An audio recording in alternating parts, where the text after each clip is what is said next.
Tomorrow is Labor Day, a national day of rest.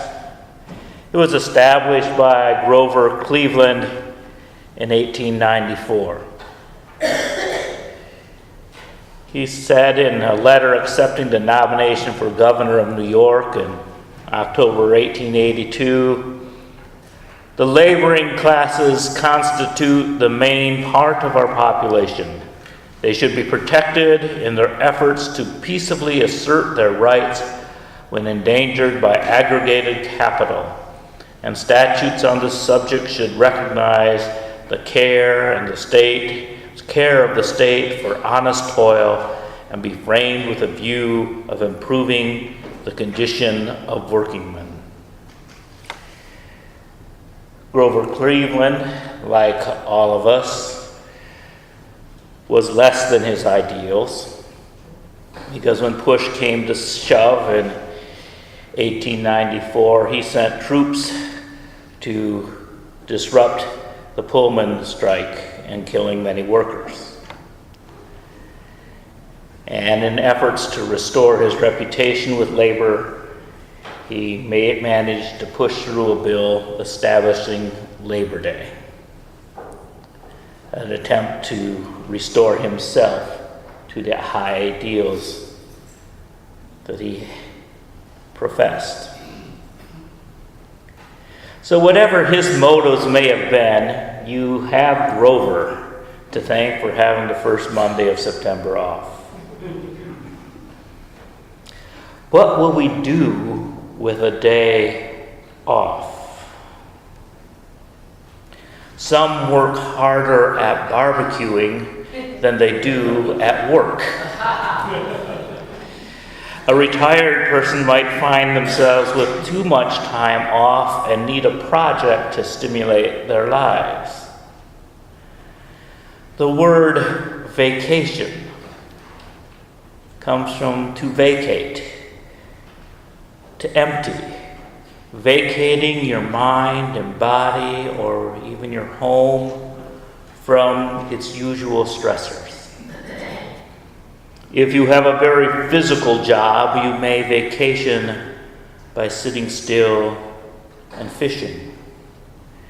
If you have a sedentary job, typing at the keyboard, you may need rock climbing to vacate and rejuvenate your mind and body so you could feel alive again. Whatever one does on this holiday, we must remember somehow to make it a holy day, one that renews our mind and spirits. Somewhere in the great squeeze of life, of job, family, crime, politics, relationship, and consumerism, each of us have a life. But it's a life under pressure. There's no end to the things you should be doing. There's a story about a man who was sawing wood. And as he continued to saw, his blade started to grow dull, and his progress became slower and slower, and it was harder to saw that wood. And his work began to back up, and falling farther and farther behind. Someone came up and said, "Why don't you stop and sharpen the saw?" He says, "I don't have time." But he would have had time if he sharpened the saw. Sunday morning can be like that, a time to stop and sharpen our saw, a time to think of who we are, to prepare ourselves for the rest of our lives. Life has many pressures, and our faith, our hope, can be the pressure release. It is work we do in order for us to work better in the rest of our lives, whether professional or personal. This is a time of recovery, where we recover what we may have lost. our purpose for living, our meaning in life, our connection to other people, our connection to ourselves. A time to restore and replenish our store of energy. All stress comes from two sources, outside and inside. What happens to you and how you interpret what happens to you. The stressors can appear in many forms. There are the major life events or acute stressors, the death of a loved one, severe illness, life-threatening cancer, a job loss, divorce, or natural disasters, or man-made disasters such as war.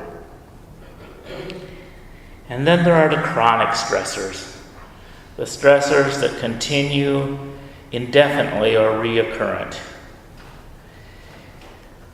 A marital tension, a chronic illness, poverty, too many work responsibilities, or living or working in crowded conditions.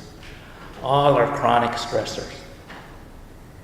And then there's the everyday stressors that are bad for a time and then go away. The daily hassles, grocery shopping, laundry, unpleasant salespeople, losing a contact lens, losing a hearing aid, forgetting your keys, drizzle, air conditioning that doesn't work. And sometimes it's these small things that set us off. Have you ever, you have all this chronic stuff and you might even be dealing with something major and then just something small sets you off. Like you get to the counter with what you were going to buy for potluck this morning, and it's not labeled, and you don't have a price on it, and what kind of store is this? Don't you have people who label this and you could look at the clerk and just say, this is just ridiculous, how can this happen? And then the clerk kind of panics and says, calm down. And you know what? The worst thing to ever say to someone who is angry is calm down, because that just has set me off.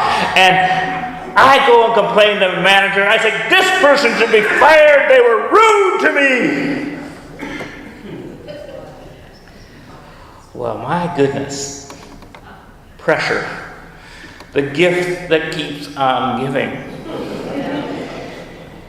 You didn't need the stress of having a price tag missing on your coffee cake, but I bet you the clerk didn't need the stress of you. Stress has an internal component. Think about a roller coaster ride. Whether you enjoy or dread roller coaster rides, your body will react with many of the same symptoms. During this ride, your pulse will beat faster, your muscles will tense, your breathing will change. The physical event is the same. Some people love it, some people fear it. Some athletes want the ball when the game is on the line. Those who are afraid of choking probably will not. Fear of failure really puts the pressure on. A person who can hit 10 of 10 free throws in practice may fail during the game. The ball has not changed. The hoop has not changed. What has changed is the player's perception of the situation.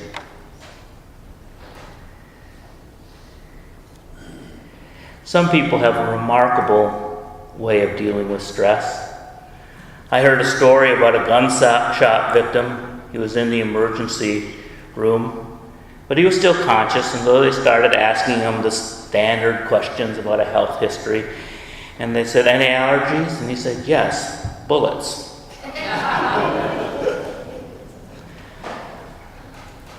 One way we can try to reduce pressure is to change our external situation.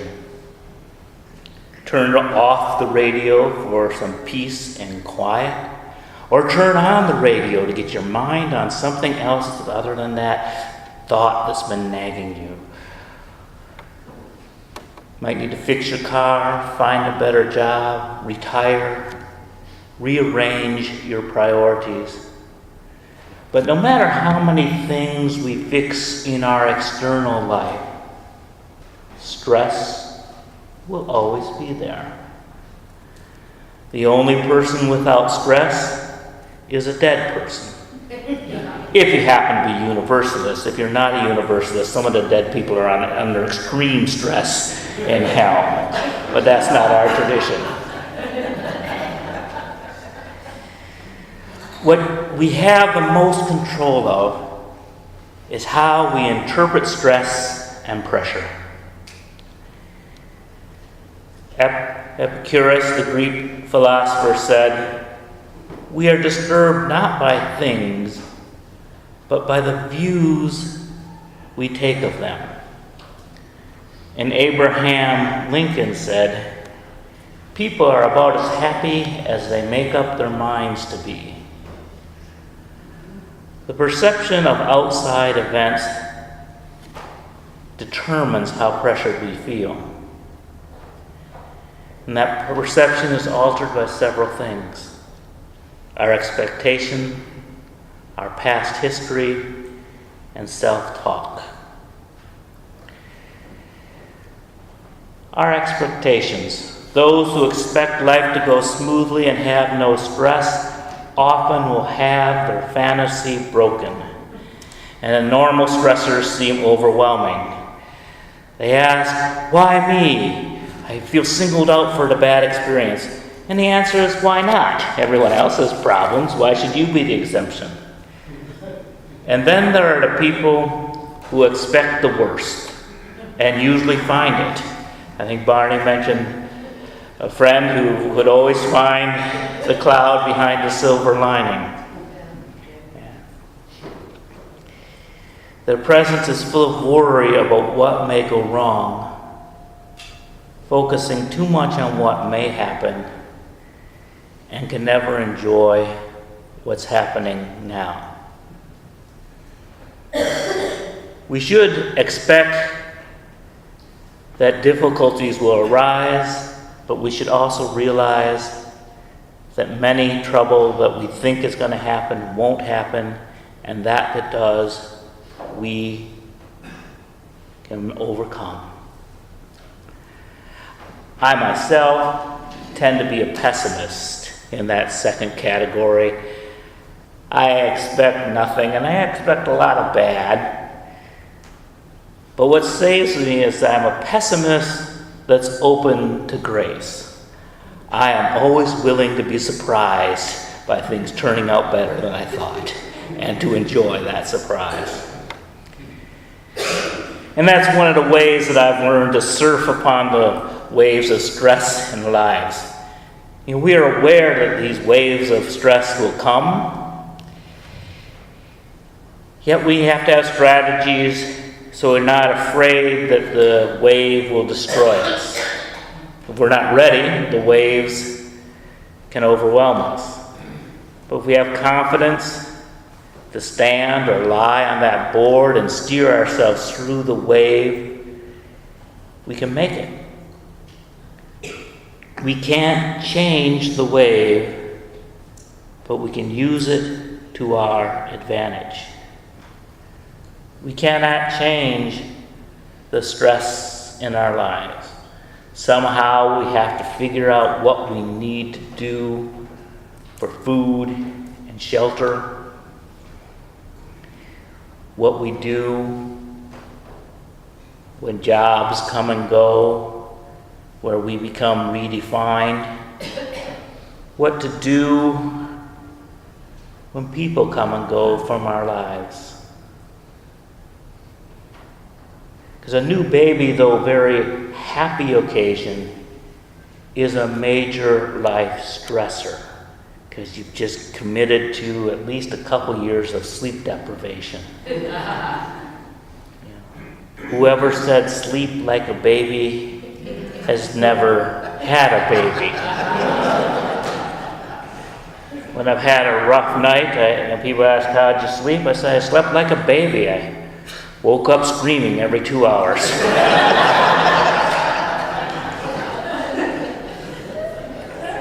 Death is a stressor. Your own death, the death, impending death of someone you love.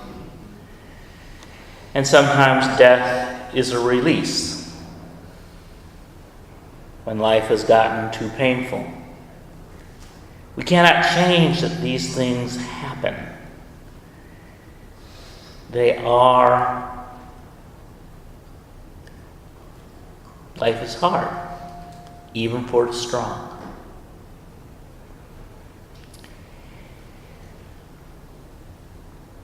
Expect trouble as an inevitable part of life. When it comes, find a way to look at it squarely in the eye. Say, I'll be bigger than you. You cannot defeat me. Even death loses its sting when you are reconciled to it. It can no longer make you afraid. Maintaining self-respect in the face of devastating experiences is of prime importance. It's hard. Many of us who have been wounded get stuck in defensive postures that have been in place since childhood. The past can affect how we deal with the pressures of lives. We fear that we'll get hurt again, and we shut ourselves down and miss the joy and opportunities of a new situation. Our faith encourages us always to remember our inherent worth and dignity. And although sometimes you may be treated badly, you never deserve to be treated badly. Protect that eternal core of yourself.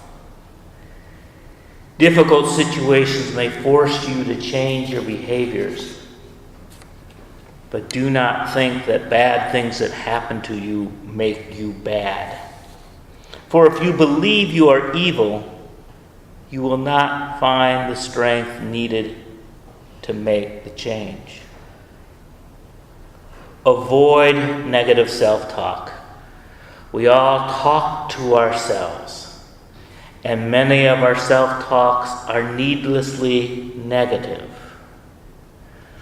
Discipline yourself not to overreact emotionally.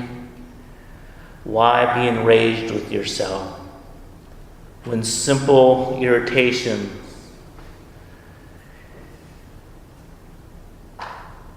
are not overwhelming? And I know this myself.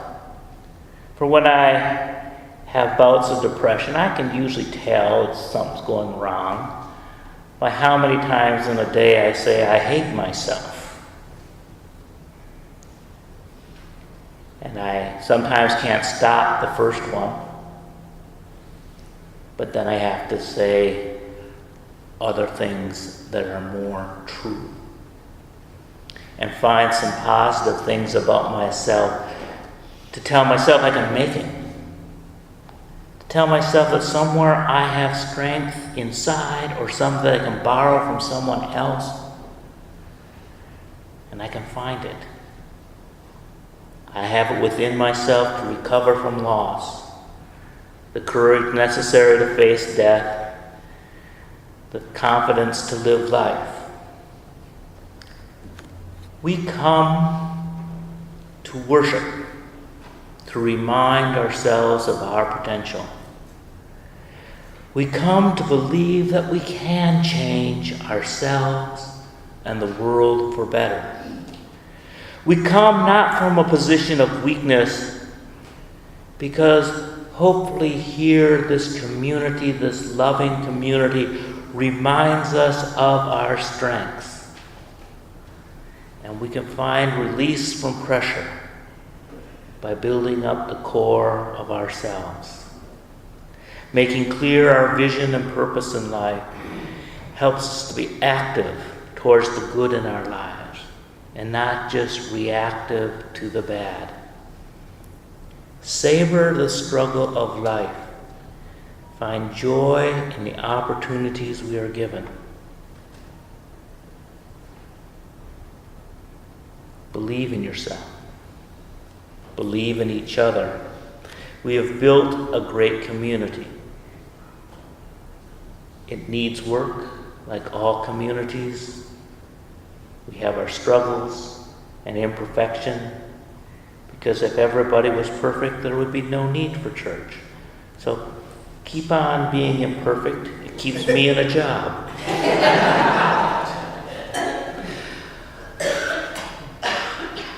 But through our imperfections, we forgive each other, instruct each other, and help each other.